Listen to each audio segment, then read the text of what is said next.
What if the money you gave up on was never actually gone?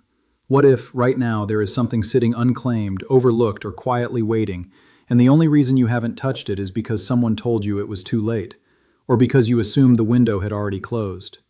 Here's something that most people in their 60s, 70s, and 80s never do. They never go back and ask the second question. They hear something confusing, they get one answer they don't fully understand, and they walk away thinking the door is shut. And that's where thousands of dollars disappear. Not because the money is gone, but because no one went back to check. Today, we are going to talk about that second question. We are going to talk about the moments where retirees assume something is finished, a benefit, a payment, a refund, an opportunity, and we are going to look at what actually happens when someone does go back and ask again. This is not about one specific program. This is about a pattern that affects seniors across the country every single year. A pattern of assumptions, a pattern of walking away too soon. Stay with me, because before this video ends, you may realize that something you gave up on is still very much worth checking. And the story I'm going to share with you might just change the way you handle this for the rest of your life. There is a specific moment that happens in the life of almost every retiree. It doesn't always look the same. Sometimes it happens on the phone with a government agency. Sometimes it happens at a benefits office. Sometimes it happens after reading a confusing letter in the mail. But the moment is always the same. Someone says something that sounds like, "No," or sounds like, "It's too late," or sounds like, "That doesn't apply to you." And the person on the other end, the retiree, pauses, feels a wave of disappointment, and then quietly accepts it and moves on.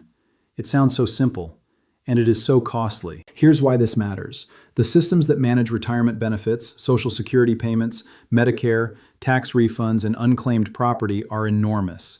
They are run by millions of employees across hundreds of offices. The person answering the phone at any given moment may not have the full picture of your situation. They may be giving you a general answer based on the most common scenario, and your situation may not be the most common scenario. This doesn't mean the system is broken. It means it's large. And in large systems, details get missed. Follow-up questions don't always get asked, and people who don't push back often leave with less than they're entitled to. Now here's something important. This is not about being difficult. It's not about arguing. It's about understanding that one answer, especially a confusing or discouraging answer, is rarely the final word. The final word comes after you've asked the right questions, spoken to the right people, and taken the time to verify what you've been told. Think about how many people walk away from a situation like that every single day. Seniors who received a letter they didn't fully understand. Seniors who called about a potential benefit and were told something that sounded like no, but was actually something closer to not in this particular circumstance. Seniors who filed a form incorrectly and, when told it didn't go through, assumed the opportunity was simply over. The money doesn't always disappear. In many cases, it waits. It sits in unclaimed funds. It remains as an open case. It continues to be available through a corrected application or a different eligibility pathway. But only the people who go back and ask again ever find out. Let me give you a very common example of how this plays out in the world of Social Security. Someone calls the SSA to ask about a specific benefit, maybe a spousal benefit or a survivor benefit, or a lump sum they heard about. The representative gives them information about the general rules, but they don't ask the follow-up questions that would reveal the caller's specific eligibility. The caller hears something that sounds limiting, says thank you, and hangs up.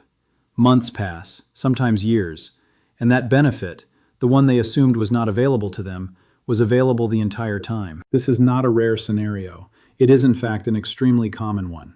Advocacy groups that work with retirees consistently find that many seniors are not receiving benefits they qualify for simply because they received an incomplete explanation and didn't go back to verify. Now you might be thinking, why would anyone leave money behind? And the answer is straightforward. Because accepting a no feels easier in the moment than fighting for a maybe. Because the systems are complicated and navigating them is exhausting. Because the person on the phone sounded confident, and confidence is easy to mistake for completeness. But confidence and completeness are not the same thing. Here is the principle that will guide everything in this video. An assumption is not a final answer. A confusing letter is not a closed door. A discouraging phone call is not the end of the road. And before you accept that something is truly gone, you owe it to yourself and your financial future to do one more thing. Ask again, ask differently, and ask the right person. What that looks like in real life and what it actually cost one woman nearly 4 years of her life to figure out is exactly what we are going to talk about next. Her name was Margaret. She was 72 years old when this happened, living alone in a small house in rural Ohio. Her husband had passed away 4 years earlier, and she had been managing everything on her own since then. The bills, the insurance, the Medicare paperwork, the taxes. She had gotten pretty good at handling it all, but she was the first to admit that some of it still confused her. One afternoon, she received a letter in the mail. It was from the Social Security Administration. The letter contained language she didn't fully understand, but from what she could piece together, it seemed to be referencing a possible payment adjustment connected to her late husband's record. The letter had some numbers, some eligibility language, and a phone number to call. She called. The wait was long, nearly 45 minutes. When someone finally picked up, Margaret explained that she had received the letter and wasn't sure what it meant. The representative she spoke with asked for her Social Security number and looked up her file.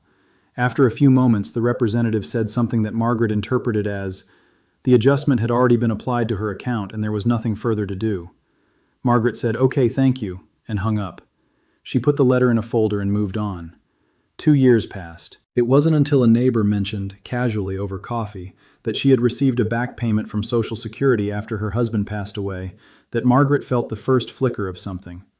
Her neighbor described the process, the paperwork she had filed, the amount she had received. Margaret went home and pulled out her old letter. She called her daughter, who helped her look into the situation more carefully. They called Social Security together. This time, they asked more specific questions. They asked about survivor benefits. They asked whether there had been an underpayment on file. They asked about the specific reference number mentioned in the original letter. And that's when the picture changed completely. It turned out that Margaret had been eligible for a lump sum payment adjustment related to her late husband's earnings record, a payment that had been identified and set aside but never fully processed because the original call had ended before the right questions were asked. The representative she had spoken to 2 years earlier had looked at the general status of her account, but the specific adjustment, the one referenced in the letter, required a different form to be submitted. No one had told her that. With her daughter's help, Margaret submitted the correct paperwork. After a review process that took several weeks, she received a payment of just over $3,000. $3,000, sitting there for 2 years, because of one phone call that ended too soon, because of one assumption that "it's been handled" meant "there's nothing left for you." Margaret's story is not dramatic. There are no villains. No one was trying to cheat her. What happened was simpler and sadder than that. She asked a question. She got an incomplete answer. She accepted it. And she nearly lost thousands of dollars because of a moment of discouragement. What saved her was not persistence from the beginning. She didn't fight back the first time. What saved her was a second chance, a neighbor's offhand comment, a daughter who asked more questions, and a willingness to revisit something she had already filed away. Most seniors don't get that second chance handed to them. They have to go looking for it. And here is the lesson embedded in Margaret's story that matters more than the dollar amount. She is not unusual. Her situation, receiving a confusing notice, making one call, getting an incomplete explanation, and walking away, happens to seniors every single day. In every state, across every type of benefit, from Social Security to Medicare to tax refunds to unclaimed property held by state agencies. The money is often still there. What's missing is the follow-up. Now you might be wondering, what kind of situations most commonly lead to this pattern? Where do seniors most often assume something is over when it actually isn't? Because understanding the pattern is the first step toward breaking it. And the answer is going to surprise some of you, because it happens in places you probably think of as settled, routine, and already taken care of. Let's talk about those places now. When people think about missed money in retirement, they usually picture something complicated, a legal dispute, a special government program with unusual eligibility, something that only affects a small number of people in very specific circumstances. But the reality is much more ordinary than that. The most common situations where seniors assume an opportunity is gone and walk away too soon are not exotic or unusual. They are everyday interactions with systems that most retirees deal with regularly, and that's exactly what makes them so dangerous. The first place is Social Security benefit recalculations. Social Security is not a fixed, permanent number that never changes. Your benefit can be recalculated under several different circumstances, and when it is, there are sometimes back payments owed for the months between when the change should have taken effect and when it was officially processed. These are called underpayments, and the SSA itself acknowledges that they happen. But here's the problem. When a retiree calls to ask about a potential recalculation and the representative tells them their benefit has already been updated, that answer doesn't always mean what it seems to mean. Sometimes the benefit was updated partially. Sometimes the back payment was identified but not yet issued. Sometimes the recalculation was applied to the wrong period. And unless you ask specifically whether any retroactive amounts are pending or whether a payment is owed for prior months, you may walk away thinking everything is settled when there is still an open balance. The second place is Medicare overpayment refunds and billing corrections. Medicare billing is extraordinarily complex. Providers bill Medicare, Medicare pays. But there are situations, more common than most people realize, where a provider was overpaid and a credit is owed to the beneficiary, or where a claim was initially denied and later reversed, triggering a refund that needs to be claimed. In some cases, a Medicare beneficiary is entitled to money back because of a corrected claim, but they receive a notice that is so confusing that they don't realize any action is required. These notices come in the mail. They look like a lot of other Medicare paperwork. Many seniors scan them quickly, see numbers they don't recognize, and move on. And in doing so, they miss the step that would have put money back in their pocket. The third place is state unclaimed property programs. Every state in the country runs a program that holds funds, uncashed checks, forgotten bank accounts, dormant insurance payouts, old utility deposits, until the rightful owner claims them. The National Association of Unclaimed Property Administrators has estimated that billions of dollars sit in these programs across all 50 states at any given time. Seniors are disproportionately represented among the rightful owners of this money. Why? Because they are more likely to have had bank accounts, insurance policies, or deposit accounts that were opened decades ago, moved around, and eventually lost track of. Many seniors have checked the database once, found nothing, and assumed that nothing will ever be there. But these databases are updated regularly. New funds are reported and added to the system every year. A search that showed nothing 3 years ago might show something today, and yet most people only check once. The fourth place is tax refunds and IRS credits. This is perhaps the most surprising category of all. The IRS issues billions of dollars in refunds each year, and some of those refunds go uncollected. There are several credits available to lower-income seniors that are frequently overlooked or misclaimed, including the Earned Income Tax Credit, which was expanded in recent years to include adults without children and those over 65 with modest earnings from part-time work.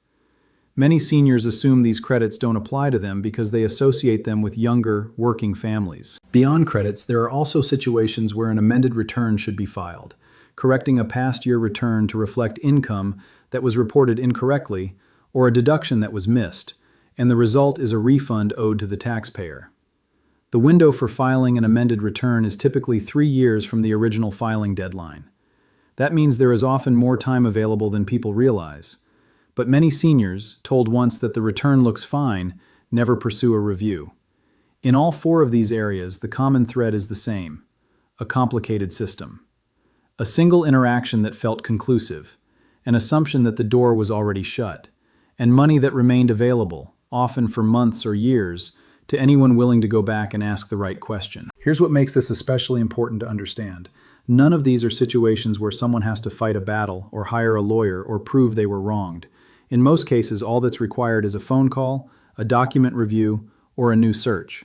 The barrier is not legal, it's not financial, it's psychological. It's the belief that the first answer was the final answer. And that belief, as we have already seen in Margaret's story, can be extraordinarily expensive. So now that we know where the pattern shows up most often, the next question is, why does it happen so consistently? Why do smart, careful people repeatedly walk away from money that was still there? The answer involves something about the way our brains respond to discouragement, and understanding it might be the most important thing in this entire video. This is the part of the conversation that most retirement videos skip. They talk about the mistakes, they explain the systems, but they don't ask the deeper question: why do people keep making the same mistake even when they know better? The answer is not stupidity, it is not carelessness. In fact, the people who most commonly walk away from unclaimed money or missed benefits tend to be thoughtful, responsible individuals who have managed their financial lives carefully for decades. What gets them is something called the closure bias. It is the brain's natural tendency to treat a completed interaction as a completed situation. Once you have hung up the phone, filed the paper, or walked out of the office, the brain registers that as done. Moving on feels like progress. Reopening the question feels like going backward. And for people who have been managing complicated paperwork and systems for years, the relief of crossing something off the list is powerful. This is especially true for seniors who are managing everything alone. When you are responsible for your own health coverage, your own benefit elections, your own taxes, and your own financial planning, all without a partner or professional to share the load, every task that feels finished is a small victory. Reopening it feels like a defeat, like you didn't do it right the first time. And so the brain finds reasons to keep the door closed. They said it was handled. I already looked into it. That was 2 years ago. If something were wrong, I would have heard by now. These are not lies. They are rationalizations. They are the mind's way of protecting a sense of completion that feels more comfortable than uncertainty. There is also something called complexity avoidance. Research into consumer behavior consistently shows that when a process feels overly complicated, people are far more likely to abandon it even if the potential reward is significant. The more confusing the letter, the more frustrating the phone call, the more opaque the explanation, the more likely someone is to say, "This isn't worth it," and walk away. For seniors who are already managing a great deal of complexity in their daily lives, this effect is amplified. Every additional confusing document, every long hold time, every bureaucratic phrase that sounds like a wall rather than a door, these things chip away at the willingness to keep pushing. And here is the deeply unfortunate truth. The systems that manage retirement benefits, tax credits, and unclaimed property are among the most complex and confusing systems in American life. They are filled with language that was not written for the person receiving it. They are staffed by people who know the general rules, but may not know the full picture of your individual situation. And they are organized in ways that, while they make sense internally, often look like a maze from the outside. This means that the very systems designed to deliver benefits to retirees are also, inadvertently, the systems most likely to trigger the closure bias and complexity avoidance that cause those benefits to go uncollected. There is one more psychological factor worth naming, and it is the most uncomfortable one. For many seniors, especially those who grew up in generations that prized self-sufficiency and dignity, asking repeatedly for something feels like begging. It feels like a lack of grace, like pushing where you shouldn't push. This value, the idea that a gracious person accepts the first answer and doesn't make a fuss, is not wrong in itself. But it becomes costly when applied to benefits that are not charity. These are not gifts. Social Security benefits are payments you earned through decades of work and contributions. Medicare benefits are protections you paid for throughout your working life. Tax refunds are your own money being returned to you. Unclaimed property is yours by law. There is nothing undignified about going back and asking whether you have received everything you are owed. In fact, it is the exact opposite of begging. It is simply holding the system accountable to its own obligations. Understanding these psychological patterns is important because it changes the strategy. If you know why you are inclined to accept the first answer and move on, you can catch yourself in that moment. You can recognize the feeling of relief that comes with closure and ask yourself, is this really finished, or does it just feel finished? That one question, asked at the right moment, is what separates the people who leave money behind from the people who don't. Now, knowing all of this, the practical question becomes, what do you actually do? Not in theory, in practice. What are the specific steps you should take before deciding that a potential opportunity is truly gone? Because this is where we get to the most actionable part of this entire conversation. And if you have stayed with me this far, what comes next is exactly what I promised you at the beginning. Let's make this practical. Because understanding the psychology and knowing the patterns is valuable, but at the end of the day, what you need is a set of actions, a framework you can use the next time you are facing one of these situations and feeling the pull of closure, the urge to put the letter in the folder and move on. Here are the 5 questions that every retiree should ask before accepting that a financial opportunity is truly closed. The first question is, was this answer based on my specific situation or on the general rules? This is the most important question of all. When you call Social Security or Medicare or the IRS, the person you speak with is trained to explain the general rules. They are not always trained to look deeply into your specific file and identify exceptions, recalculations, or pending adjustments that apply to you personally. So when you receive a discouraging answer, ask directly, is this based on my individual account, or is this the general policy? That simple clarification can open a door that seemed closed. If the answer is general policy, ask for a supervisor or a specialist who can review your specific case. Many agencies have appeals processes, review mechanisms, and specialized teams that handle exactly these situations.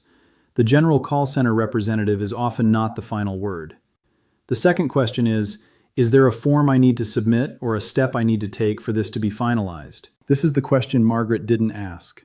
She assumed that if there were a next step, someone would tell her. But in many cases, the system assumes that silence means no further action required.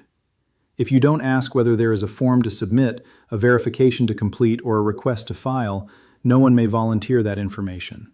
Ask this question every single time you are told that something has been handled or is already in your file.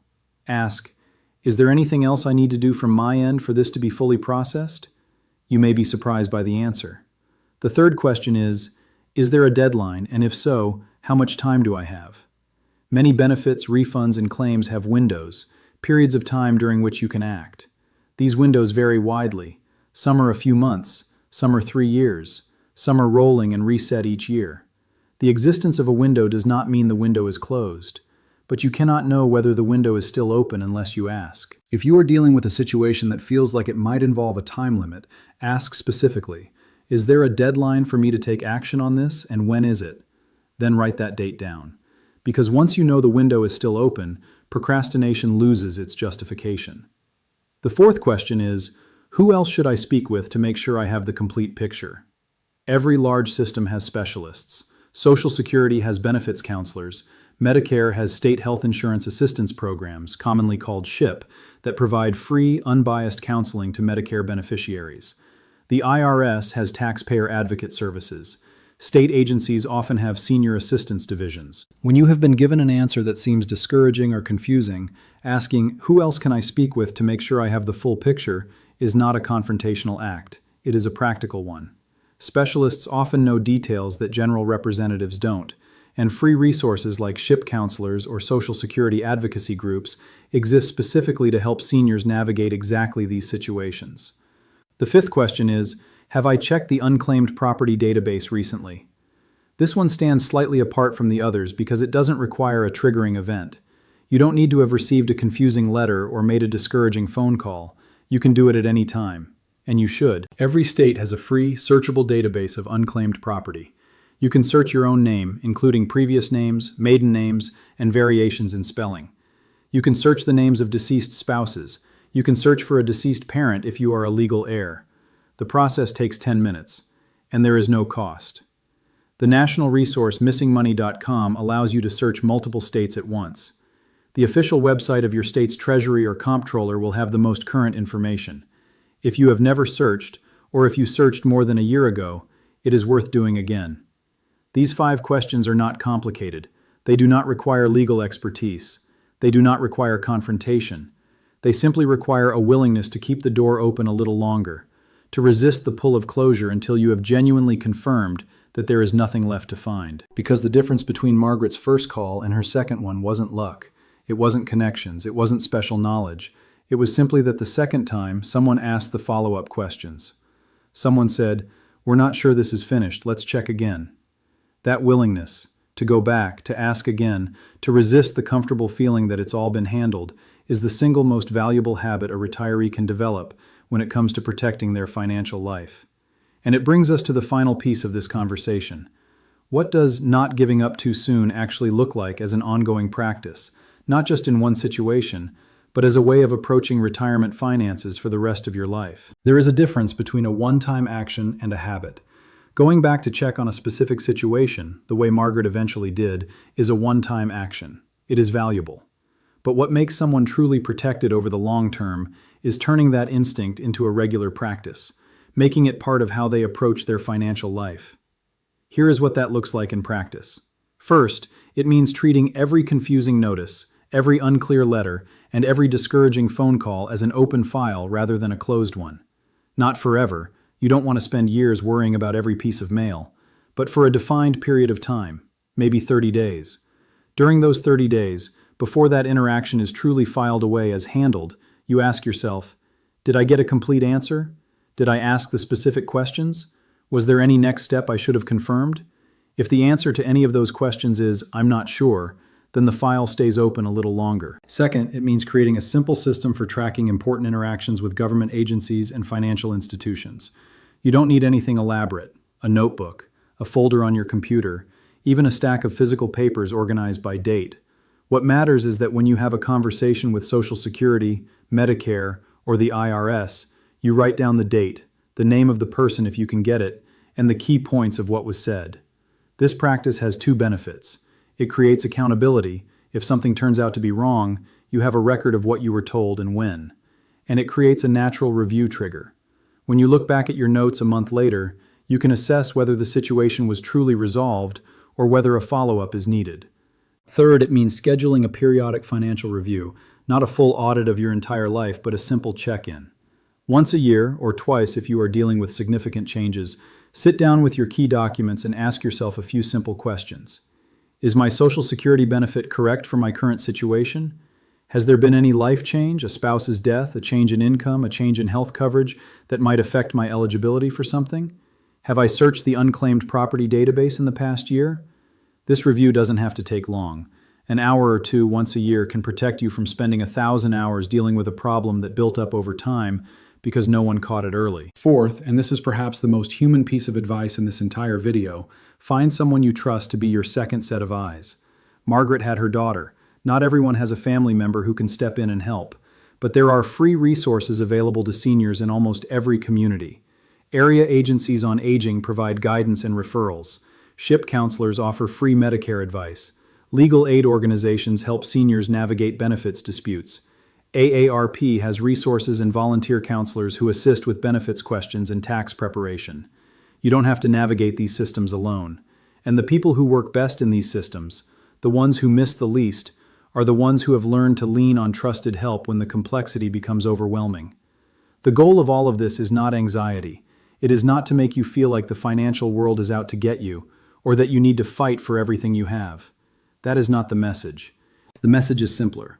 The systems that manage your retirement benefits are large, complex, and imperfect. Mistakes happen.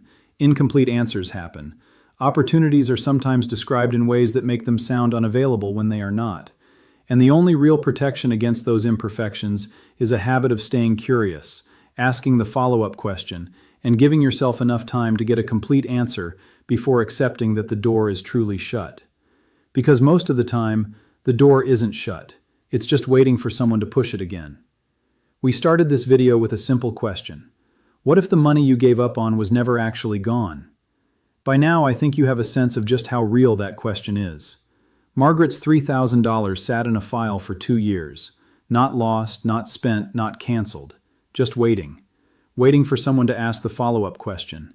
Waiting for someone to push the door again. And Margaret is not exceptional. She is representative of a pattern that plays out across the country every single year. Smart, careful, responsible retirees who received an incomplete answer, accepted it, moved on, and missed something that was still there. But here's what I want you to take away from today more than anything else.